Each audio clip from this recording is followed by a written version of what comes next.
अस्सलाम वालेकुम, मैं हूं आयशा सुहेल और आप देख रहे हैं सलीम बुखारी शो। सबसे पहले आगाज़ करेंगे शेख रशीद साहब की गिरफ्तारी से, जो कि बड़ी अहम गिरफ्तारी उसको माना जा रहा है। रात गई गिरफ्तारी होती है और उसके बाद फिर हम देखते हैं कि काफ़ी गुस्से में नज़र आते हैं शेख रशीद साहब, काफ़ी तिलमिलाते हुए नज़र आते हैं। हालांकि उससे पहले काफ़ी वो स्टेटमेंट्स जो हैं वो जेल के हवाले से देते रहे हैं। अदालत ने शेख रशीद साहब का 2 रोज़ा जिस्मानी रिमांड भी मंजूर कर लिया है। राना सनाउल्लाह साहब और दीगर का रद्द-ए-अमल जो है वो इसके ऊपर आया है, उसके हवाले से भी हम बात करेंगे। जी, खान साहब पर 2 बड़े अहम केसेस, उसका भी करेंगे जिक्र। इस्लामाबाद हाई कोर्ट में टेरियान केस की समाअत के लिए लार्जर बेंच तश्कील देने का फैसला किया गया है। ममनुआ फंडिंग केस में इलेक्शन कमीशन के फैसले के खिलाफ पीटीआई की दरखास्त को मुस्तरद कर दिया गया है। मरियम नवाज साहिबा भी मंजरनामे में वापस आ चुकी हैं। जी, उनकी जानिब से भी मुख्तलिफ कन्वेंशंस जो हैं वो की जा रही हैं, खिताब हो रहे हैं। आज उन्होंने एक बड़ी खबर ये दी है कि मियां नवाज शरीफ की वापसी की तैयारी शुरू कर दी गई है। वो हतमी डेट तो कोई नहीं दे सकती, लेकिन चंद हफ्तों में ये वापसी जो है वो मुमकिन हो पाएगी। फिर शायद खान अब्बासी के हवाले से भी उन्होंने बड़े अहम स्टेटमेंट्स दिए। उन्होंने कहा कि वो खुद जाकर जो है वो उनसे बात करेंगी। जो लोग इन बातों की वजह से मुखालफिन जो खुशी ढूंढने की कोशिश करें उनको नहीं मिलेगी और वो अपने बड़ों की रहनुमाई में ही आगे बढ़ेंगी। तो ये बड़ा एक पॉजिटिव किस्म का जेस्चर हम देख रहे हैं कि मरीम नवाज साहिबा की जानिब से सामने आ रहा है। फिर मुल्क में जो दहशतगर्दी के हालात हैं, जो वाक़यात हैं, उनके ऊपर भी हम करेंगे बात। पेशावर मस्जिद धमाके में अहम पेशरफ्त हुई है। आईजी साहब के मुताबिक दहशतगर्द नेटवर्क के बिल्कुल करीब जो है वो पहुँच चुके हैं। खान साहब के ऊपर भी इस हवाले से काफ़ी तनकीद आ रही है, मरीम नवाज साहिबा ने भी की है और शेर रहमान साहिबा ने भी काफ़ी अहम सवालात जो हैं वो इस हवाले से उठाए हैं। अस्सलाम वालेकुम बुखारी साहब, क्या हाल चाल? जी वालेकुम अस्सलाम, आप कैसी हैं? अल्हम्दुलिल्लाह। जी बुखारी साहब, शेख रशीद साहब रात गए जो है वो गिरफ्तार हो गए, तो क्या लगता है आपको, क्योंकि उनकी जानिब से तो बड़ा गुस्से का इजहार किया जा रहा है, फिर वो ये कह रहे हैं कि ये इंतकामी कार्रवाइयाँ हैं, सियासी गिरफ्तारियाँ हैं, तो आपको क्या लगता है कि शेख रशीद साहब तो काफ़ी अरसे से मेरे ख्याल में कुछ ऐसी बातें कर रहे थे कि लग रहा था कि शायद उनका नंबर जो है वो आने वाला है? देखिए, एक बात होती है, उसको कहते हैं मुकाफ़ाते अमल। वो होता है कि जो आज आप जिसके लिए कर रहे हैं, वक्त आता है ऐसा कि आपको वो सब कुछ भुगतना पड़ता है। साद रफ़ीक की मुझे एक बात याद है, 2018 के बाद जब उनके साथ केसेस का, मुकदमों का, जेलों का सिलसिला शुरू हुआ, तो उसने कहा था, खान साहब हम पर इतना बोझ डालें जितना आप खुद भी उठा लें। हाँ, ये तो याद है। ये जो सारे नाम हैं, शहबाज गिल साहब हैं, आज़म स्वाति हैं, फवाद चौधरी हैं, शेख रशीद हैं, इनके नारे तो आपने सुने हुए ना। ये अपने वक्त में 2018 में जब इमरान खान साहब की हुकूमत थी, तो ये प्रेस कॉन्फ्रेंस करके कहते थे कल फलां पकड़ा जाएगा, परसों फलां फलां जेल जाएगा। अडयाला में शहबाज शरीफ और नवाज शरीफ के लिए कमरे तैयार हो गए हैं, याद है ना आपको सारा? हाँ बिल्कुल याद है। और इनमें एक मुमासलियत ये भी है कि बड़े फोर फ्रंट पे आकर या फ्रंट फुट पर आकर खेलने वाले लोग हैं। इसी तरीके से शहबाज गिल साहब की जुबान भी काबू में नहीं थी, वो मंजी पीढ़ी ठोकने आते थे ना यहाँ पर लाहौर जब आते थे वो, याद है ना आपको? 2 दिन रहे वो भी जेल में, सही मायनों में। अच्छा, सही मायनों में। नहीं तो अब उनसे कोई पूछता है ना कि क्या हाल है जी, तो कहता मार दे बहुत ने, कहा है ना उन्होंने। अच्छा, आज़म स्वाति साहब कितने चिल्लाते थे, उनका भी सॉफ्टवेयर ठीक हो गया मेरे ख्याल से, वो भी अब चैन से हैं। फिर फवाद चौधरी साहब, कल उन्होंने कोशिश की थी जेल से निकलते फिर दोबारा वही ज़बान दराजी करने की, लेकिन आज काफ़ी सेहत उनकी दुरुस्त थी। आज वो जब प्रेस कॉन्फ्रेंस कर रहे थे तो पहली दफ़ा मैंने देखा कि वो भी तमीज़ से गुफ्तगू कर सकते हैं। यही हाल अब शेख रशीद साहब का है। ये शेख रशीद साहब जेल, जिनका ससुराल है, हथकड़ी जिनका जेवर है, आज उनकी हालत देखी थी आपने? वो हर एक के मत्थे लग रहे थे जो भी उनके करीब जा रहा था, चाहे वो अपने बंदे थे। काफी डिस्टर्ब बॉडी लैंग्वेज है उनकी, होना चाहिए ना, होना चाहिए। देखिए, फवाद चौधरी से किसी ने पूछा कि सुनाई जी जेल में बच्चे याद आते थे, एक प्रोग्राम में उनका बहुत याद आते थे, तो जनाब ज़रा उनका सोचे जिनको आपने 2-2 साल 6-6 महीने जेलों में रखा बगैर जवाज़ के, और सारे वो मुकदमात जो झूठे साबित होकर ख़त्म हो गए, उनके बारे में कभी सोचा है आपने? जब आप बाप के पास बैठी बेटी को जेल से गिरफ्तार कर रहे थे, तो आपने किसी के जज्बात का सोचा था?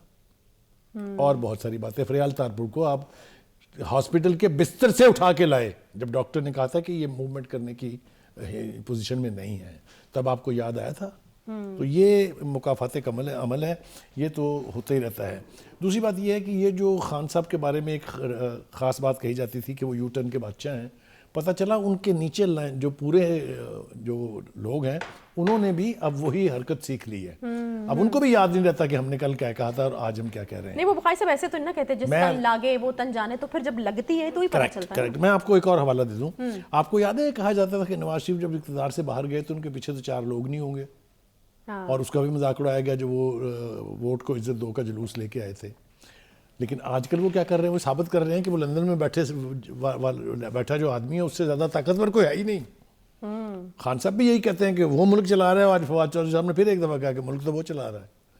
اتنا طاقتور ہو گیا وہ اچانک، وہ آپ کی کون سی بات کا اعتبار کریں؟ ہم آپ کیا چیز ہیں، اور آپ کیا لوگ ہیں، کاہے کے بنے ہوئے ہیں آپ؟ آ جائیے آگے. اب آ جائیں جناب خان صاحب پر. دیکھیں خان صاحب کے اوپر کڑا وقت آنے والا ہے، میں نے پہلے بھی کہا ہے، اور اس کے ذمہ دار وہ خود ہیں، کوئی اس کا ذمہ دار نہیں ہے. یہ مجھے یوں سے لگتا ہے کہ حکومت کی یہ اسٹریٹجی ہے کہ خان صاحب کو ویک کرنے کے لیے پہلے وہ لوگ جو ان کے بارے میں بولتے ہیں بہت بھوپو کی طرح سے، پہلے تو ان کا علاج کیا جائے. تو یہ تو علاج ہو گیا ان 4 بندوں کا آپ کے سامنے، ٹھیک ہے. اچھا یہ نہیں بخاری صاحب، یہ اسی سوال کا جواب آپ دے رہے ہیں جو میں آپ سے کافی دنوں سے پوچھ رہی ہوں کہ بخاری صاحب یہ گرفتاریاں ہو رہی ہیں، آگے کیا ہونے والا ہے؟ تو آپ ذرا اس کو گول کرتے رہیں. آج آپ مجھے جواب دے دیں کہ کیا اسی سلسلے کی کڑیاں ہیں؟ جو سوال آپ مجھ سے پیار سے پوچھتی ہیں میں اس کا جواب صحیح دیتا ہوں. چلے میں بڑے پیار سے پوچھ رہی ہوں کہ یہ اسی سلسلے کی کڑیاں ہیں ایبسولوٹلی. اور الٹیمیٹلی مجھے یوں لگتا ہے کہ یہ اسٹریٹجی ہے کہ خان صاحب جیل جائیں گے. 2-3 اس کی وجوہات ہیں، وہ میں بیان کرنا چاہتا ہوں. ایک تو یہ کہ وہ جو جتنی زبردست تکرار وہ کر رہے ہیں نا کہ میں جیل سے نہیں ڈرتا، میں شیر ہوں، تو وہ آدمی اس وقت کرتا ہے جب اس کو پتہ لگے کہ میں اب جانے والا ہوں. ایک تو حکومت یہ چاہے گی، زمان پاک کے باہر جتنے وہ لوگوں نے کیمپس لگائے ہوئے ہیں، جس طریقے سے سیکیورٹی کا اہتمام کیا جا رہا ہے، تو میرے خیال میں خدشہ یا خوف تو موجود ہے. ٹھیک ہے، اچھا چلیں، وہ تو آپ نے بالکل ٹھیک کہا کہ بہت کہہ دیا. ہم یہ ذرا سوچتے ہیں کہ یہ کیوں اور کس طرح سے اگر جیل جائیں گے تو کیسے جائیں گے. ایک تو ان کے خلاف کافی سنگین نوعیت کے مقدمات اعلیٰ عدالتوں میں پینڈنگ ڈیسیجن پڑے ہیں. فورن فنڈنگ کی 8 سال تک انویسٹیگیشن ہوئی ہے. ایک بہانے سے دوسرے بہانے سے اس کو ٹالا گیا، کبھی التوا مانگے گئے، کبھی کچھ کیا گیا. اس کے بعد آ گیا توشہ خانہ کیس. آپ نے دیکھا وکیل پیش نہیں ہو رہے، وکیل تبدیل کیا جا رہا ہے. اگلی دفعہ اس دفعہ ایگزمپشن دے دیں، اگلی دفعہ پیش ہو جاؤں گا. انہوں نے بھی الٹیمیٹلی تھکار کے فیصلہ کر دیا. اب ان کے فیصلے کے 2 پہلو ہیں. ایک تو انہوں نے ڈسکوالیفائی کیا ہوا توشہ خانہ میں، دوسرا انہوں نے ایف آئی اے کو کہا ہوا ہے کہ آپ اس کے اوپر کرمنل کیس یعنی درج کر کے اور اس کی انویسٹیگیشن کرے. اس کے خلاف جو عمران خان کے وکلاء نے پٹیشن کی تھی اسلام آباد ہائی کورٹ میں، وہ انہوں نے ریجیکٹ کر دی ہے. تو وہاں پہ بھی موسم بدل رہا ہے کیونکہ ہمیشہ کہتے رہے نوکھا لاڈلا. دیکھیں آپ کی طرح کا میرا اشارہ تھا کہ وہ لاڈلا پن سکڑ رہا ہے. اچھا سکڑ آیا، ٹھیک ہے. اور وہ ایک سے زیادہ وجوہات کے اوپر. ایک تو یہ کہ ان کے جو 2 دفعہ ریمانڈ ہوئے ہیں، فواد چودھری کا بھی ایک دفعہ تو انہوں نے بھیج دیا تھا جوڈیشل، پھر بلا کے دوبارہ ریمانڈ دیا گیا. شیخ رشید صاحب کا بھی خیال یہ تھا کہ ان کو کون ہاتھ لگا سکتا ہے، عمران خان اس کے ساتھ ہے. اس کا بھی جو حال ہوا ہے آج آپ کے نظروں کے سامنے. ویسے مجھے آپ بتائیں ذرا، یہ تو بتائیں بخاری صاحب، یہ فواد چودھری صاحب مطلب نسبتاً اگر کہیں تو آسانی کے ساتھ بڑے اچھے حال میں ہمیں بڑے پریزنٹیبل نظر آ رہے ہیں. اس سے پہلے اور بھی گرفتاریاں ہوئی ہیں، پھر جو الزامات آتے رہے ہیں وہ بھی ہمارے سامنے ہیں کہ یہ ہوا وہ ہوا. تو فواد چودھری صاحب سمجھدار آدمی ہیں، جلدی سمجھ گئے. ہوا کیا وہاں پہ، کیا ہوا؟ ان کو ابھی ہلکا سا سگنل دیا انہوں نے کہ بھائی صاحب پوری طرح سے ہاں آپ بھی کوئی ایگزمپشن لے کے پیدا نہیں ہوئے ہیں. قانون اپنا راستہ جب لینے پر آ جاتا ہے تو کوئی ایکسیپشن نہیں ہے، چاہے وہ کتنا ہی بڑا کیوں نہ ہو. یا وہ آپ ایک اور سٹوری بھی تو بتاتے ہوتے ہیں ان کے حوالے سے. وہ میں دہراؤں گا نہیں میں آپ کے کہنے سے. اب آئیں دیکھتے ہیں کہ عمران خان کے اوپر یہ پریشر کیوں بلڈ اپ ہو رہا ہے. دیکھیے آج ایک تو آپ جو سعید غنی صاحب ہیں ان کی پریس کانفرنس ذرا آپ پکڑ لیں. انہوں نے پہلی دفعہ رف زبان استعمال کی ہے. سعید غنی بہت دھیمے مزاج کے آدمی ہیں. عمران خان صاحب کو اپنے لیڈر کی طرف سے ہمیشہ عمران خان صاحب کہہ کے بلاتے تھے، لیکن آج ان کی لینگویج دیکھیے. وہ کہتے ہیں کہ عمران خان کے اثاثوں میں وزیر اعظم بننے کے بعد اضافہ ہوا، ان کی کرپشن سب کے سامنے آ چکی ہے. جملہ نوٹ کیجئے، یہ بد کردار، جھوٹا اور منافق آدمی ہے. یہ زبان پیپلز پارٹی کے لیڈران کی نہیں تھی، لیکن جب سے عمران خان صاحب نے یہ کہا کہ انہوں نے پیسے دیے ہیں ایک دہشت گرد تنظیم کو مجھے قتل کرنے کے، تو پھر پی ٹی آئی کی لیڈرشپ نے بھی فیصلہ کیا ہے کہ خان صاحب کو ایکسپوز تو کیا جائے، خاص طور پر پیپلز پارٹی کی، کہ یہ ہیں کیا اصل میں. آگے کیا کہتے ہیں انہوں نے، عمران خان نے بے شرمی سے جھوٹ بولتا ہے. کوئی بھی اس حد تک جا سکتا ہے جہاں تک عمران خان گیا. انہیں بھارتی اور یہودی ہی پیسے بلا وجہ نہیں دے رہے. آپ دیکھیں زبان اور لہجہ اور الفاظ کا چناؤ. یہ ایک لمبی فہرست ہے، میں دہرانا نہیں چاہتا یہاں پر جو انہوں نے کی، لیکن اس سے زیادہ سیریس سوالات پوچھے محترمہ شیری رحمان صاحب. وہ اس کے اوپر ہم نے تفصیل سے بخاری صاحب بات کرنی ہے. ہم نا ایک چیز مس کر گئے ہیں یہاں پہ. رانا ثناء اللہ صاحب کا بڑا انٹرسٹنگ رد عمل جو ہے وہ شیخ رشید صاحب کی گرفتاری کے اوپر آیا، اور ایک بڑی انٹرسٹ کہا کہ 15 کلو ہیروئن نہیں ڈالی ہم نے، یہ قانونی کارروائی ہو رہی ہے اور اس سے حکومت کا کوئی تعلق جو ہے وہ نہیں ہے. یقیناً اپنے زخم تازہ ہو گئے ہوں گے ان کے. ظاہر ہے ان کو اس کا بہت یعنی ان کے دل میں بہت اس کا دکھ ہے اور وہ دکھ غلط نہیں ہے. انہوں نے بھی کافی دن جیل گزاری ہے اور بڑے خطرناک مقدمے میں. یہ ہیرون کا نکل آنا جو ہے اس کی سزائے موت ہے اگر آپ کے علم میں ہو. یہ نارکوٹکس کا مقدمہ اتنا آسان نہیں ہوتا.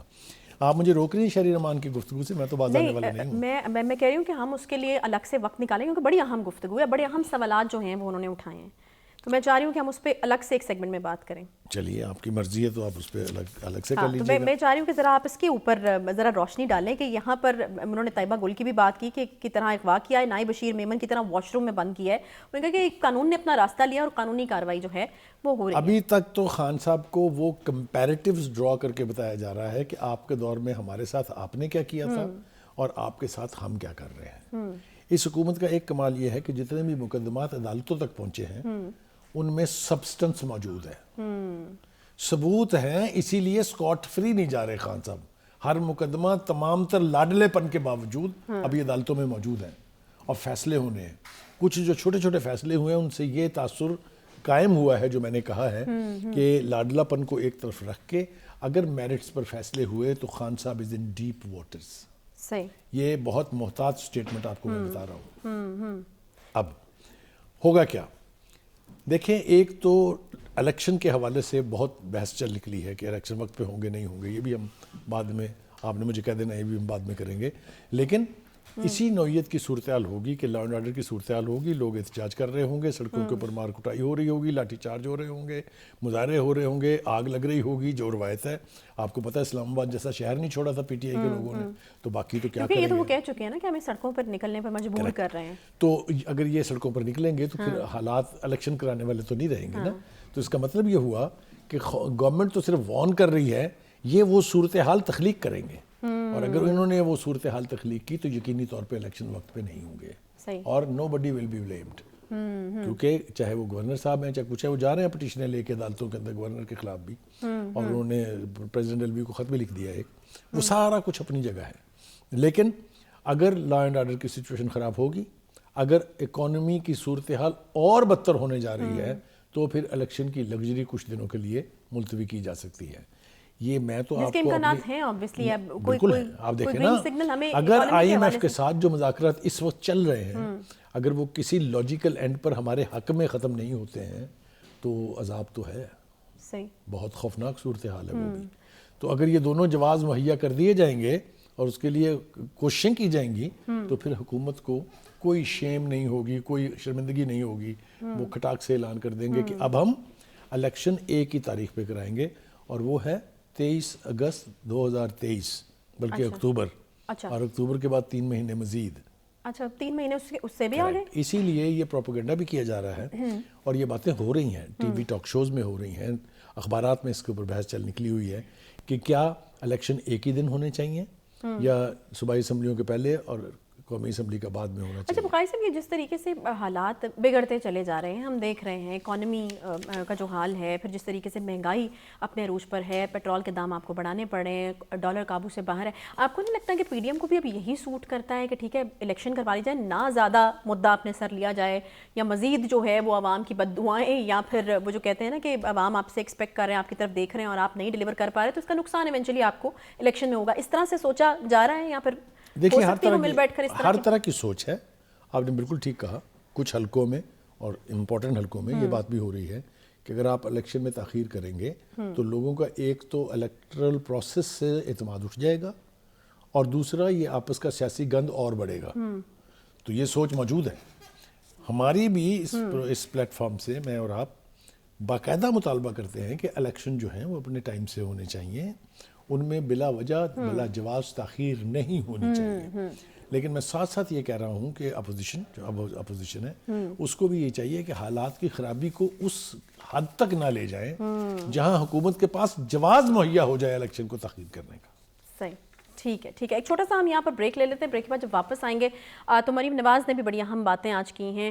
نون لیگ کے اندر کیا چل رہا ہے, میاں صاحب کی واپسی کب ہوگی, دو بڑے اہم سوالات ہیں. کیونکہ پاکستان میں ان کا جو رول ہے, نون لیگ کا جو حصہ ہے پاکستانی سیاست میں, اس کو کسی بھی طریقے سے جو ہے وہ نظر انداز نہیں کیا جا سکتا. ایک چھوٹا سا بریک, بریک کے بعد واپس آتے ہیں, ساتھ رہیے.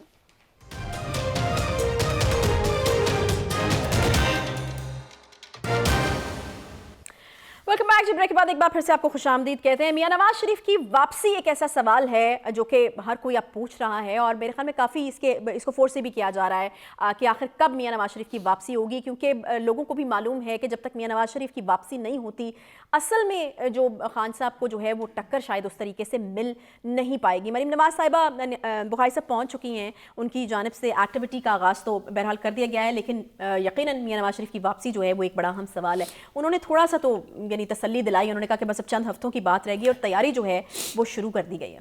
जी बिल्कुल, आपने ठीक कहा है। मेरे ख्याल से वापसी उनकी के बारे में तो कोई दो राय नहीं है कि अगर वो आएंगे तो सियासी तौर पर जो पॉलिटिकल ग्राउंड रियलिटीज़ हैं वो चेंज हो जाएंगी और बहुत फ़र्क पड़ेगा इससे। जो पाकिस्तान मुस्लिम लीग नून की कैंपेन के हवाले से बात की जा रही है या इस वक्त जो माहौल है उससे डील करने के लिए जो कुव्वत का मुजाहरा करना ज़रूरी है और वो नहीं हो पा रहा, वो एक तो मरीम नवाज की वापसी से वो रीएक्टिवेट हुआ है और मेरे ख्याल से she will be successful in री लॉन्चिंग दैट काइंड ऑफ और recreating that kind of A pressure. एक बात तो ये हो गई।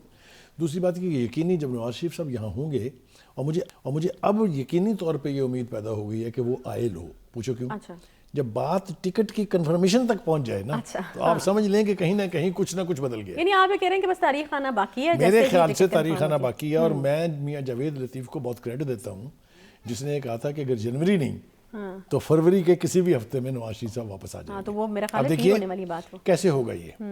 इस प्रोग्राम में हमने 3-4 मरतबा ये कहा कि नवाज शरीफ वापस नहीं आएंगे जब तक परवेज़ इलाही की हुकूमत पंजाब में तब्दील नहीं होगी।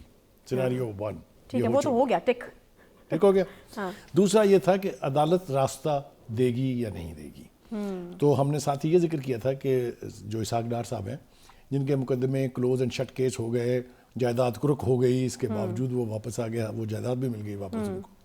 फिर सलमान शहबाज ये दूसरे बंदे थे जिनको इसी तरह से कोर्ट से रास्ता मिला, उनके खिलाफ भी केस था। अब यही सूरत हाल है नवाज शरीफ की। फ़र्क क्वालिटेटिव ये है कि उनको 2 मुकदमों में सज़ा हुई है और 1 डिस्क्वालिफिकेशन हुई है। डिस्क्वालिफिकेशन तो उनकी किसी लम्हे उड़ सकती है। अच्छा। क्योंकि वो मैल इंटेंशन थी। वो आपको पता है कि बात पनामा से शुरू हुई थी और अकामा पे ख़त्म हुई और इतना फ्लमजी वो आर्गूमेंट था कि उन्होंने अपने बेटे की फैक्ट्री से जिसमें वो डायरेक्टर थे, उनके पास अकामा था, उन्होंने तनख्वाह नहीं ली। तो बहुत ही फ्लमजी वो है, उसके ऊपर डिस्क्वालिफिकेशन नहीं हो सकती। वो वापस हो जाएगी। दूसरा है सज़ा खिलाफ उनकी अपील बहुत देर से पेंडिंग पड़ी हुई है। अच्छा। उसमें से एक सीरियस मुकदमा जो है उसको अदालत ने ऑलमोस्ट उड़ा के रख दिया है, जिसमें मरीम नवाज को सज़ा हुई थी और मरीम के साथ उनके शौहर को भी 1 साल की सज़ा हुई थी। वो रिलीफ नहीं मिला, बल्कि उन्होंने कहा कि इस मुकदमे में कुछ है ही नहीं। ठीक। और अगर ये ऑब्जर्वेशन है सुप्रीम कोर्ट की या इस्लामाबाद हाई कोर्ट की, तो फिर इसका बेनिफिट भी ऑब्वियसली नवाज शरीफ साहब को मिलेगा। एक और बात जो पाकिस्तान मुस्लिम लीग नून के हवाले से ख़ास तौर से कही जाती थी कि इसको मार पड़ी है, एक तो इमरान खान का जो इमेज था, जो उनकी फ़ैन फॉलोइंग थी, जो उनका पर्सनैलिटी कल्ट था, और दूसरा जो उनका सोशल मीडिया का विंग है जो बहुत स्ट्रॉन्ग था, है और शायद अभी बहुत अरसे तक रहेगा। उसको काउंटर करने के लिए पहली दफ़ा मरीम नवाज ने बहावलपुर के क़याम के दौरान खुल के बात की है और QR कोड जिसको कहते हैं वो भी उन्होंने अपने वर्कर्स को दिया है।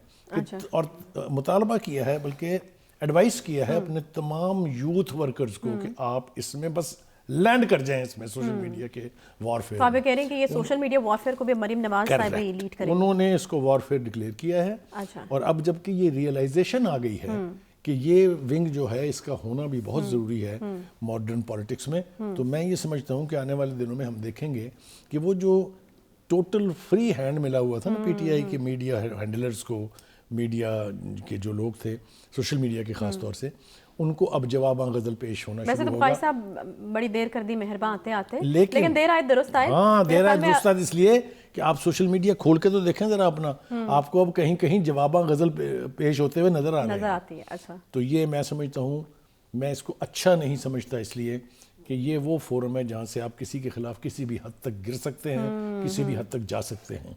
लेकिन अगर नेम ऑफ द गेम यही बन जाए तो फिर मेरे ख्याल से इसको अडॉप्ट करने में کوئی कबाहत नहीं होनी चाहिए. सही. अच्छा बुखारी साहब, अब बातें हैं एक और मुद्दे के ऊपर जो कि हम देख रहे हैं कि हर कोई इसके बारे में बात कर रहा है. मुस्लिम लीग नून में क्या कोई डिवीज़न है या नहीं है? शाहिद खाकान अब्बासी के हवाले से काफ़ी बातें हो रही हैं. मरीम साहिबा ने आज इस धूल को काफ़ी हद तक बिठाने की कोशिश की है और मैं तो उसको बड़ा पॉजिटिव जेस्चर उनकी तरफ से कहूँगी कि उन्होंने बड़ों का एहतराम करते हुए कहा है कि उनकी पार्टी जो सीनियर पार्टी रहनुमा उनकी सरपरस्ती में आगे बढ़ेंगी. तो ये बड़ा ही पॉजिटिव किस्म का जेस्चर है. तो क्या लगता है, आप खाकान अब्बासी साहब को राज़ी कर लेंगे? मरीम साहिबा उन्होंने कहा तो है कि मैं खुद जाऊँगी, बात करेगी, दिल की बातें होंगी.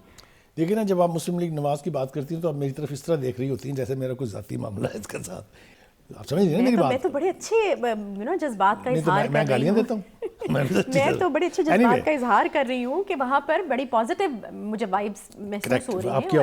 आपकी ऑब्जर्वेशन बिल्कुल ठीक है और मैं समझता हूँ कि आपने बल्कि उसकी गुफ्तगू की जिस्त पकड़ ली है. यस, उन्होंने क्या कहा है?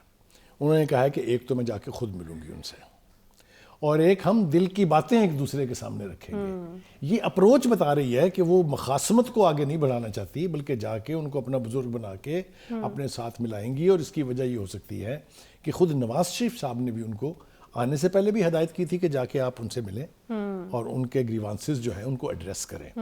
और अब अगर उनकी तरफ से भी ये जेस्चर आ गया है तो मैं नहीं समझता कि ये फ्रूटफुल नहीं होगा. इस वक्त मुस्लिम लीग नून अफोर्ड नहीं कर सकती कि इसके सीनियर लोग जो हैं वो इसका साथ छोड़ें या इससे हमदर्दियां ख़त्म कर दें. इसी तरह की गुफ्तगू हमने ख्वाजा साद रफ़ीक से भी सुनी.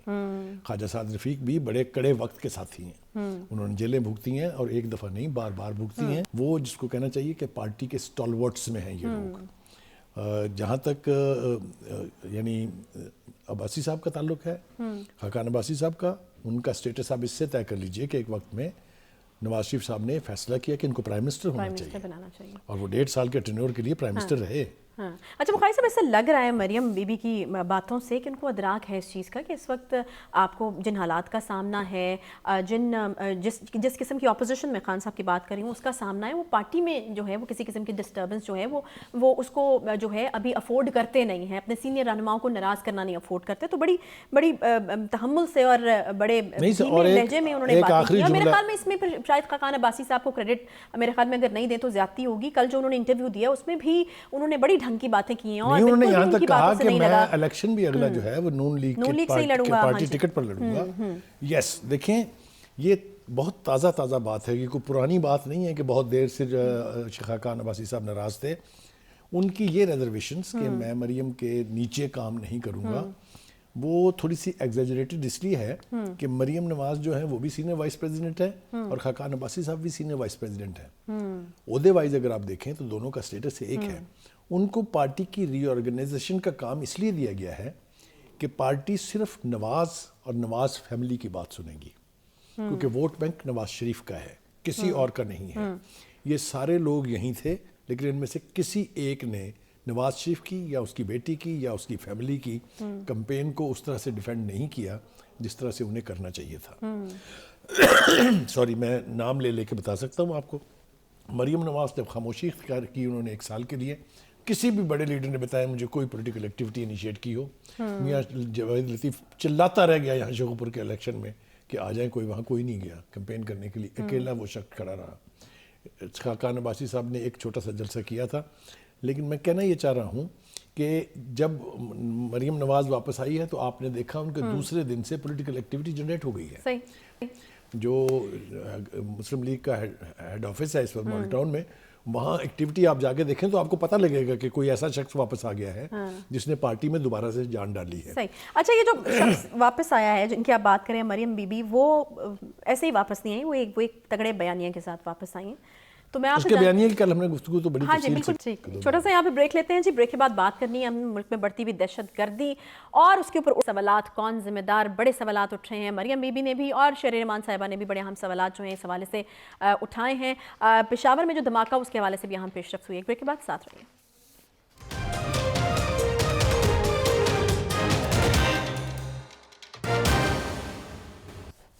Welcome back. पेशावर मस्जिद धमाका एक इंतहाई अफसोसनाक वाक़या जो 100 से ज़ायद इंसानी जानें अपने साथ ले गया। हमने देखा है कि उसमें एक बड़ी अहम पेशरफ जो है वो हुई है। आज खैबर पख्तूनख्वा ये कहते हैं कि दहशतगर्द नेटवर्क के नज़दीक जो हैं वो पहुँच चुके हैं। आज और भी डेवलपमेंट्स इसमें हुई हैं। CCTV फुटेज सामने आई है, जो होतवश हमलावर है उसको भी उसमें देखा जा सकता है, और जो बड़े अहम सवालात हैं वो भी उठाए जा रहे हैं कि आखिर दहशतगर्दी के इस नासूर ने एक बार फिर से हमें जकड़ने की कोशिश जो है वो क्यों की है। बुखारी साहब, जितनी मजम्मत की जाए इस वाक़े की वो कम है, लेकिन अब सवालात तो उठ रहे थे और हर बंदे की जो ज़ुबान पर वो एक ही सवालात था कि ज़िम्मेदारान का जो है वो तयन किया जाए और उन तक पहुँचा जाए। तो IG खैबर पख्तूनख्वा ने आज एक बड़ी खबर दी है कि दहशतगर्द नेटवर्क के जो है वो बिल्कुल करीब पहुँच चुके हैं। बड़ी और अहम पेशरफ भी हुई है, आपने CCTV फुटेज भी देखी होगी आज। देखिए, हमें एक तो अपनी इंटेलिजेंस एजेंसीज पर ये कॉन्फिडेंस ज़रूर होना चाहिए कि वो यकीनी तौर पर पहुंच जाएंगी उन लोगों तक जो फैसिलिटेटर थे इस सारे एपिसोड के, या वो जिन्होंने उनको ये राह गुज़र मुहैया की कि वो आराम से वहाँ आएँ और आके धमाका करके चले जाएँ वापस। तो मैं इस बात को इस हद तक तस्लीम करने के लिए तैयार हूँ कि IG साहब ने ये बात हवा में ऐसे नहीं छोड़ी है। यकीनी तौर पर उनके हाथ कुछ ना कुछ ऐसा लगा है, ऐसी एविडेंस उनके पास मौजूद है जिससे वो अपने इस दावे की तस्दीक कर सकते हैं या करवा सकते हैं। एक बात। दूसरी बात यह है कि जो फवाद चौधरी साहब का बयान है, पहली बात तो ये कि 100% सच नहीं है। मुझे कोई शख्स वो 4 साल निकाल दे जिसके अंदर कभी कोई बम धमाका ना हुआ हो या टेररिज्म की कोई एक्टिविटी ना हो। वो तो कहते हैं कि एक भी धमाका नहीं हुआ हमारे दौर में। वो झूठ बोल रहे हैं, ये मैं आपको यकीन से बता रहा हूँ। लेकिन ये मैं मान सकता हूँ कि जी हाँ, हमारे उन 4 साल में बहुत कम धमाके हुए हैं। That's a safe statement. इसलिए कि जो धमाके करने वाले लोग थे, आप उनको यहाँ पाकिस्तान में आबाद कर रहे थे, आप उनके साथ मुज़ाकरात कर रहे थे, आप उनके जो टेररिस्ट लोग पकड़ के जिनको सज़ाएं हुई थी उनकी सज़ाएं माफ़ करवा रहे थे। तो यकीनी तौर पर वो हाथ हल्का रखेंगे, इसमें तो कोई दो राय नहीं है। तो यही वजह है कि शहरी रहमान ने 10 सवाल पूछे हैं खान साहब से, और वो मेरे ख्याल से उसका यहाँ तज़किरा करना बहुत ज़रूरी है, अगर आप इजाज़त देंगी तो। जी जी बिल्कुल, मैं वो पूछती हैं, हालांकि मुझे इस सवाल के ऊपर बड़ी हैरत है कि उसामा बिन लादेन को शहीद किसने किया? खान साहब जवाब दीजिए।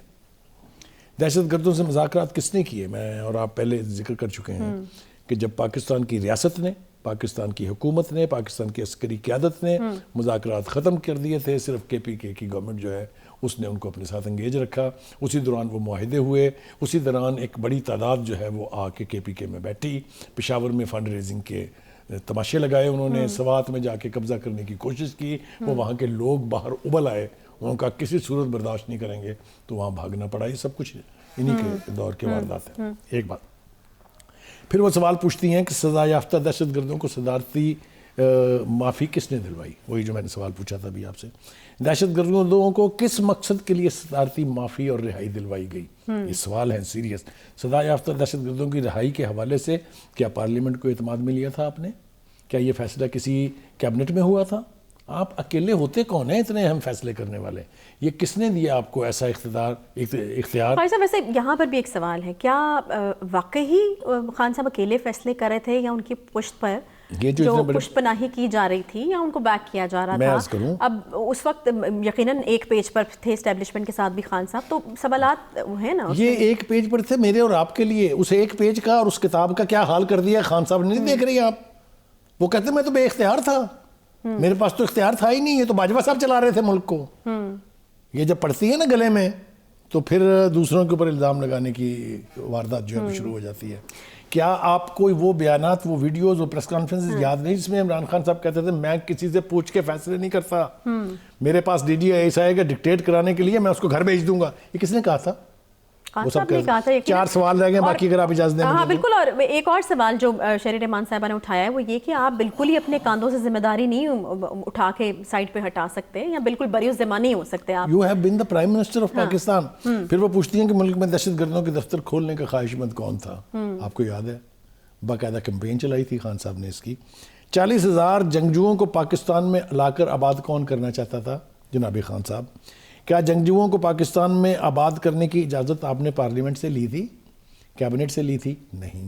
ये सारे वो सवाल हैं जो शहरी रहमान पूछ रही हैं और उनका जवाब अभी तक आया नहीं खान साहब की तरफ से। कल का उनका बयान है और इसका हम तवक्को करते हैं कि खान साहब यकीनी तौर पे उनकी जिम्मेदारी यही है कि वो इसके जवाब दें कि ये काम उन्होंने क्यों किए थे। उसका नतीजा भुगत रहे हैं हम आज। وہ لوگ جو پاکستان میں 4.5 لاکھ لوگ ویلڈ ڈاکومنٹ پر آئے، میں ان کی بات نہیں کر رہا جو دروں سے گزر کے آئے ہیں، جو باقاعدہ پاسپورٹس پر پاکستان آئے اور واپس نہیں گئے. اور بخاری صاحب یہ میرا خیال ہے صرف 4 سال کا عرصہ نہیں ہے، کیونکہ کے پی میں جو حکومت، جیسا مریم بی بی کہہ رہی ہیں کہ کے پی میں پی ٹی آئی کی حکومت 10 سال رہی ہے اور خان صاحب نے دہشت گردوں کے لیے وہاں کی سرحدیں کھولی ہیں. دیکھیں ہم اس حد تک تو شاید نہیں جائیں گے کیونکہ ہمارے پاس جب تک کوئی پروف نہیں ہوگا ہمیں اس حد تک نہیں جانا چاہیے. بلیم کی حد تک ٹھیک ہے، لیکن یہ بات بالکل درست ہے کہ کے پی کے کی حکومت جب سے وہاں قائم ہوئی ہے وہ it has a soft heart for people across the line, جہاں سے وہ آ کے پاکستان کے اندر تخریب کاری مسلسل کرتے رہے ہیں.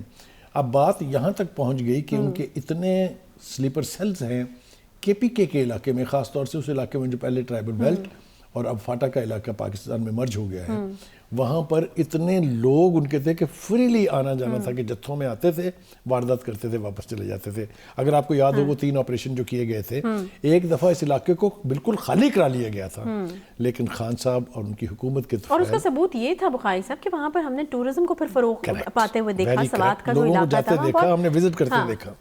یہ بالکل آپ ٹھیک کہہ رہی ہیں جناب. دوسری بات سنیے، یہ بھی آپ نے ٹھیک کہا کہ 10 سال کی حکومت میں جو کچھ ہوا، جتنا فیسیلیٹیٹ کیا گیا ان کو، یہ سب کے سامنے ہے. لیکن بھائی صاحب خطرناک بات تو یہ ہے نا کہ دیکھیں پہلے آپ خواہشات کا اظہار بھی کرتے رہے اور فیصلے بھی لیتے رہے، لیکن اس کے ساتھ پھر ذمہ داری بھی جڑ جاتی ہے نا. اب بالکل ہی ذمہ داری جو ہے وہ لی نہیں جا رہی. یہ زیادہ خطرناک میرے خیال میں غیر ذمہ دارانہ قسم کی بات ہے کہ آپ ذمہ داری نہیں لینا چاہ رہے اس چیز کی. کریکٹ کریں، ایکٹ آپ کے ہیں، کام آپ نے کیا ہوا، لیکن آپ اس سے بری و ذمہ ہو کے ایک طرف کھڑے ہو کے تماشا نہ صرف تماشا دیکھ رہے ہیں، بلکہ ان تمام تر خامیوں کا ذمہ دار آج کی حکومت کو ٹھہرا. اور یہ کوئی معمولی بات نہیں تھی نا، یہ تو آگ سے کھیلنے والی بات. پاکستان کی سلامتی جڑی ہے اس بات سے، پاکستان کی سیکیورٹی جڑی ہے اس سے، پاکستان کی ٹیریٹوریل انٹیگریٹی جڑی ہے اس سے. تو میں نہیں سمجھتا کہ کوئی شخص جس نے اس حوالے سے فالٹر کیا ہے وہ جواب دہ نہیں ہے. عوام کو بھی اور حکومت کو بھی اسے جواب دینا پڑے گا. بخاری صاحب اب ایک سوال اہم یہ بھی اٹھ رہا ہے کہ اس وقت جو ہے وہ سٹیٹس ہے کیا، کس حد تک دہشت گردوں کی جو نیٹ ورکنگ ہے یہاں پر سٹرانگ ہو چکی ہے. پشاور دھماکے کی طرف ہی میں ایک بار پھر سے آپ کو لے کے جانا چاہوں گی.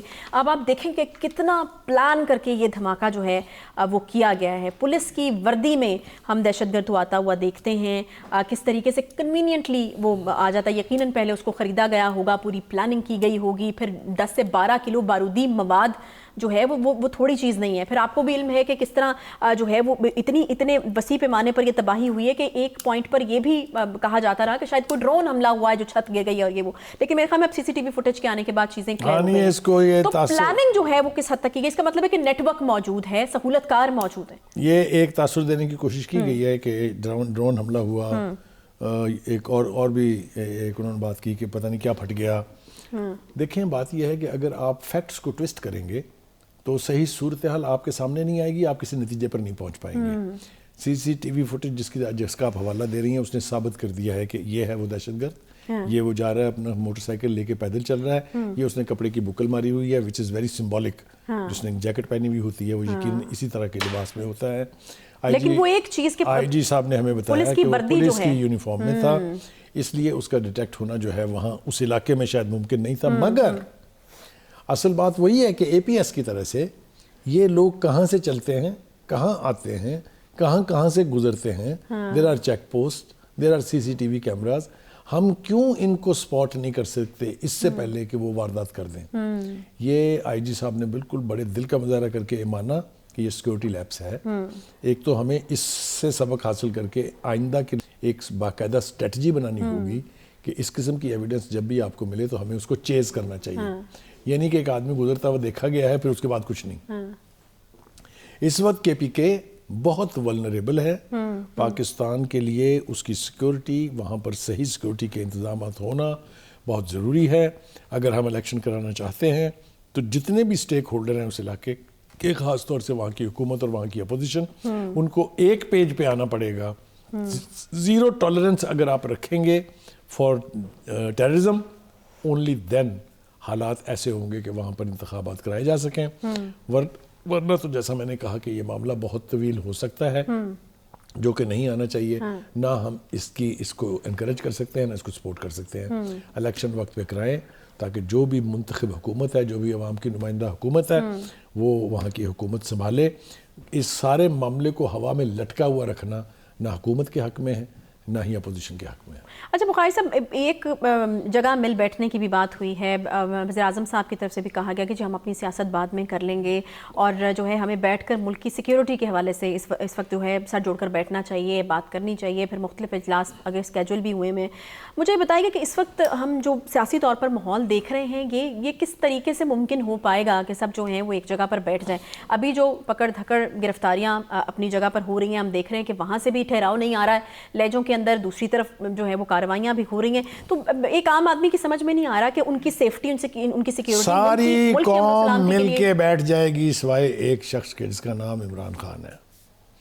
اس کی سیاست, وہ سمجھتا ہے کہ اس کا سارا دار و مدار اس بات پر ہے کہ میں ان چوروں کے ساتھ نہیں بیٹھوں گا, میں ان ڈاکوؤں کے ساتھ نہیں بیٹھوں گا. اس کے باوجود کہ ان سے زیادہ چور, ان سے زیادہ بڑے ڈاکو خود خان صاحب کی ونگز کے نیچے بیٹھے ہوئے ہیں, وہ کسی اور وقت کے لیے اٹھا رکھتے ہیں. یا تو ایک آدمی جو کہہ رہا ہے ہی مینز اٹ, کہ پھر وہ کسی بھی ڈاکو کو, کسی بھی چور کو برداشت نہ کرے. پنجاب کا سب سے بڑا ڈاکو آپ پنجاب کا وزیر اعلیٰ بنا دیتے ہیں, جس کو آپ چپڑاسی نہیں رکھنا چاہتے اس کو آپ انٹیریئر منسٹر بنا دیتے ہیں. پھر آپ کہتے ہیں میں تو ریاست مدینہ بناؤں گا. لیکن اب یہاں پہ بھی منطق نہیں نا سمجھ آ رہی. اب یہ چیز چونکہ ریلیونٹ ہے, میں اس لیے بات کر رہی ہوں کہ خان صاحب جو ہیں وہ دہشت گردوں کے ساتھ بیٹھ کے بات کر سکتے تھے, کی انہوں نے گفتگو کی, ان کی حکومت نے کی. جنہوں نے خون بہایا اور جن کی آگے بھی ارادے خون بہانے کے, ان کے ساتھ بات ہو سکتی ہے, چوروں ڈاکوں کے ساتھ نہیں ہو سکتی. مجھے یہ ذرا تھوڑی منطق جو ہے. خان صاحب میری آپ سے درخواست ہے کہ آپ نے اگر کوئی اور پروگرام دیکھا ہے, نہیں دیکھا, یہ پروگرام ضرور دیکھیے, اور عائشہ جو بات کہہ رہی ہیں اس کو سنجیدگی سے سنیے. میرے خیال ہے اس پورے پروگرام میں ایک ہی ڈھنگ کی بات ہوئی اور وہ بھی عائشہ نے کی ہے. کاش یہ آواز آپ کے کانوں تک پہنچے کہ آپ دہشت گردوں کے ساتھ بیٹھ کے بات کرنے کے لیے تیار ہیں. آپ کے بڑے بڑے چور اور ڈاکو آپ کے بغل میں بیٹھ سکتے ہیں, لیکن آپ اپنے مقابلے میں دوسری طرف کے سیاستدانوں سے بیٹھ کے پاکستان کے مفاد کی, پاکستان کے انٹرسٹ کی بات کرنے پر آمادہ نہیں ہے. خدا کے لیے اپنا رویہ بدلیے خان صاحب. اگر آپ کا اکیلے کا رویہ بدلنے سے پاکستان میں امن قائم ہو سکتا ہے, اگر امن قائم ہو سکتا ہے تو معیشت ٹھیک ہو سکتی ہے, کیوں پاکستان سے دشمنی کر رہے ہیں خان صاحب؟ خدا کے لیے پاکستان سے دوستی, اور اس عمل کو آگے بڑھائیے. قوم کبھی آپ کا یہ احسان نہیں بھولے گی. ہم صرف دعا کر سکتے ہیں کہ آپ کے کانوں تک ہماری یہ بات پہنچ جائے. بخاری صاحب, میں امید کرتی ہوں کہ پچھلی ساری باتوں کی طرح یہ بھی اگنور نہ ہو جائیں, اور آپ نے جس طرح بالکل آنکھوں میں آنکھیں ڈال کر خان صاحب کو ایڈریس کرنے کی کوشش کی ہے, تو شاید یہ جو ہے یہ بات پہنچ جائے. میرے خیال میں اس وقت پروگرام کا چونکہ وقت بالکل ختم ہو گیا ہے, تو جاتے جاتے بھی میرے خیال میں یہی ایک میسج ہونا چاہیے کہ اس وقت جو ہے وہ ملک کی سالمیت سب سے بڑا مسئلہ ہے. ملک کا ہونا اور ملک کی سالمیت, اس وقت ہم مختلف قسم کے کرائسس میں جو ہیں وہ گھرے میں, چاہے وہ اکنامک فرنٹ پر ہیں, چاہے وہ سیکیورٹی کے فرنٹ پر ہیں, مختلف قسم کے کرائسس میں گھرے ہوئے ہیں, اور اس کے لیے مل کر بیٹھنا جو ہے وہ ایک واحد حل ہے. چاہے کوئی بھی پارٹی ہو, چاہے کسی بھی سیاسی جماعت سے آپ کا تعلق ہے, چاہے کوئی بھی اسکول آف تھاٹ آپ فالو کرتے ہیں, لیکن پاکستان فرسٹ ہی ہونا چاہیے. اس کے ساتھ ہی پروگرام کا وقت یہاں پر ختم ہوتا ہے. جی انشاءاللہ آپ سے اگلے ہفتے ملاقات ہوگی. خیال رکھیے اپنا. اللہ حافظ.